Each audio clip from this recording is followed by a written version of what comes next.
పరిచితిని దూర శబ్దము వినగా నా బ్రతుకులో కలలు పండగా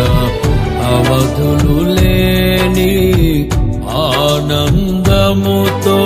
నీ కౌగిలినే చేరనా దూర శబ్దము వినగా నా బ్రతుకులో కలలు పండగా అవధులు లేని ఆనందముతో నీ కౌగిలినే చేరనా ఆరాధ్యుడా అభిషక్తుడా ఆరాధన నీకే ప్రాణేశ్వర నా యేసయ్య ఆరాధన నీకే